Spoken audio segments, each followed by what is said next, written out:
북텔러 책 읽어드림, 주제별 읽어드림, 동성애, 덮으려는 자, 펼치려는 자, 김지연. 기대 수명 단축 우려. 캐나다의 주요 센터에서 동성애 남성과 양성애 남성의 기대 수명은 모든 남성에 비해 8년에서 20년 정도 짧습니다. 사망률이 이러한 패턴에서 변동이 없이 지속된다면 현재 20세인 게이 및 양성애자의 절반가량이 65세 이전에 사망할 것으로 추정됩니다. 동성애자들의 평균 수명을 묻는 질문들. 동성애자들의 평균 수명을 묻는 분들이 자주 있다. 그러나 무자르듯 정확히 동성애자들의 수명에 관련된 통계를 내기란 쉽지 않다. 그 이유는 동성애라는 성적 취향의 여부가 생애 주기에 걸쳐 지속되지 않고 상당히 가변적이기 때문이다. 즉 20에서 30대에 동성애를 하다가 나이가 들면서 중단하는 경우가 번번하다. 비록 젊은 날에 동성애를 했다 하더라도 사망 당시, 즉 생애 끝까지 동성애자로 살지 않았던 사람의 경우 동성애자의 사망으로 볼 수 없다. 그래서 지속적으로 전생에 걸쳐 변함없이 동성애를 유지하는 사람들만 선별하고 그러한 특성을 지닌 특정 계층의 사망 신고 날짜를 조사하여 동성애자의 평균 수명을 통계낸다는 것은 매우 힘든 일이다. 20년 전이나 의미 있는 밴쿠버 게이 수명 연구 보고서. 그럼에도 불구하고 1997년 의료 전문가들을 위한 세계적인 전염병 및 비전염병의 역학조사 보고서 등을 다루는 옥스퍼드대 출판부에선 격올간지인 국제역할 저널에 남성 동성애자들의 기대 수명에 대해 비교적 구체적으로 다룬 보고서를 수록했다. 보고서는 1987년부터 1992년까지 브리티시 컬럼비아주의 밴쿠버와 같은 캐나다 대도시 중심부에서 나타난 보건 자료 중 의미 있는 수치를 뽑아냈다. 밴쿠버는 남성 동성애자들이 많으며 에이즈에 의한 사망률이 매우 높은 도시 중의 하나로 손꼽힌다. 그래서 에이즈 감염에 따른 사망자 수 조사 연구를 수행할 도시로 적절했다.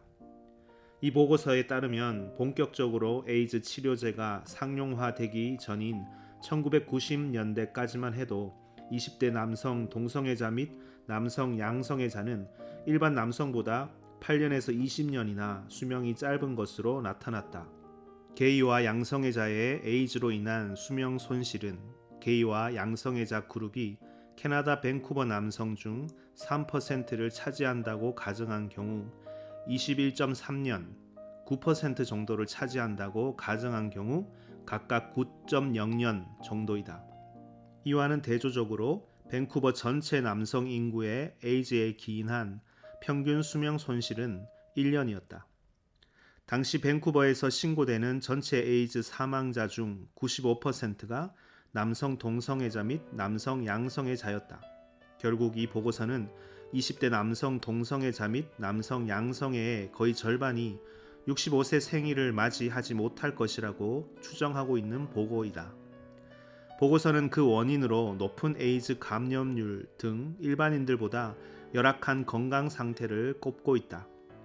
그리고 이러한 수준의 기대 수명은 의료 수준과 위생 인프라가 현대보다 훨씬 미비하던 1871년 일반 남성들의 기대 수명 수준밖에 되지 않는 것이라고 보고하고 있다. 즉 남성 간 성행위를 하는 사람들은 거의 한 세기 이상의 기대 수명이 후퇴하는 효과를 본다는 것이다. 비록 에이즈 치료제가 지금만큼 많이 발전되기 전의 보고서라 할지라도 동성애자의 수명이 짧을 수밖에 없는 현실을 밝혔다는 측면에서 가치 있는 보고서로 평가를 받고 있다. 시중에는 30여 개의 다양한 에이즈 바이러스 억제제가 시판되고 있다. 우리나라의 경우만 하더라도 이러한 의약품을 에이즈 감염인들에게 무료로 보급하기 위해 최근 10년간 5천억 원 가까이 쏟아 부었다. 이것은 에이즈와 관련된 기타 합병증 치료비를 제외한 수치이다.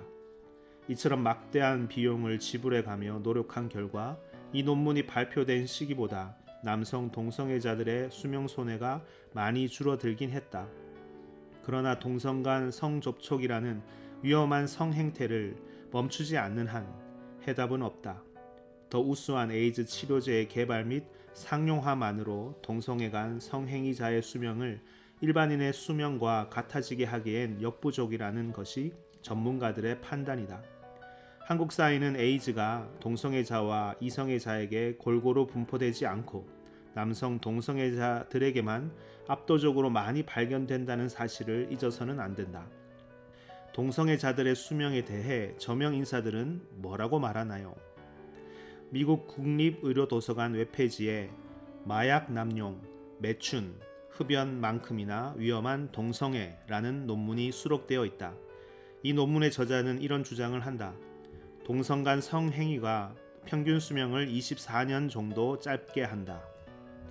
카메론 박사는 영국 의학저널, 캐나다 의사협회 저널, 대학원 의학 저널의 논문 심사위원으로 활동한 학자다. 카메론 박사의 연구에 의하면 전통적인 결혼, 즉 이성끼리 결혼한 사람들보다 동성 간 결혼한 게이와 레즈비언들의 수명이 2에서 4년간 짧게 사는 것으로 나타났다. 카메론 박사는 덴마크와 노르웨이에서 나타난 현상에 주목해야 한다고 주장했다. 덴마크는 동성 커플의 법적 등록이 가능한 나라이다. 동성의 가정을 인정하는 역사로 따진다면 가장 긴 나라다. 덴마크에서 1990년부터 2002년까지 전통적인 결혼을 한 남성의 평균 수명은 74세였다. 반면 동성 간 성관계를 가진 561명의 평균 수명은 51세였다. 평균 수명에서 자그마치 23년이 차이 난 것이다. 노르웨이에선 전통적인 결혼을 한 남성의 평균 수명은 77세였다. 반면 31명의 남성 동성애자 평균 수명은 52세였다.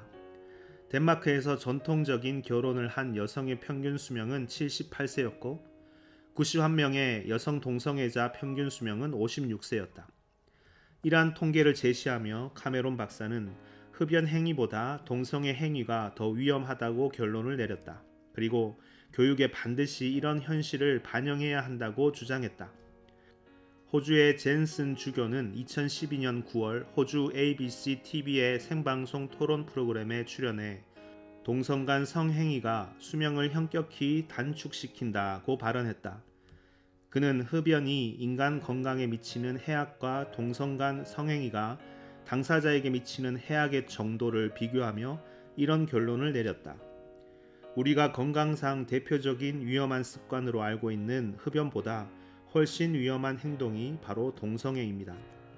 미국 버지니아주의 상원의원 밥 마셜은 2012년 봄 동성 간 성행위가 평균 수명을 20년 정도 단축시킨다며 남성 간 성행위는 시민의 권리가 아니라는 의견을 밝히기도 했다. 그는 동성 간 성행위는 인권이 아니라 위험한 행위라고 표현했다. 캐나다 보건국 고문인 로버트 커시만 역시 남성 간 성행위는 위험 행위라고 주장했다.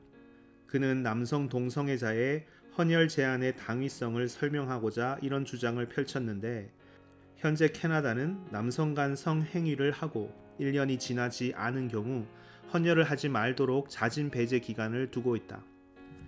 위험 행동, 즉 그것이 성적인 것이든 아니든 간에 상식적으로 위험한 습관이나 행동은 인체에 해로운 결과를 가져오게 되었다. 비정상적인 성행위 습관을 가진 사람들은 건강이 위협받을 수밖에 없다. 배설기관을 성생활을 위해 비정상적으로 사용하는 것은 어떤 결과를 초래할까?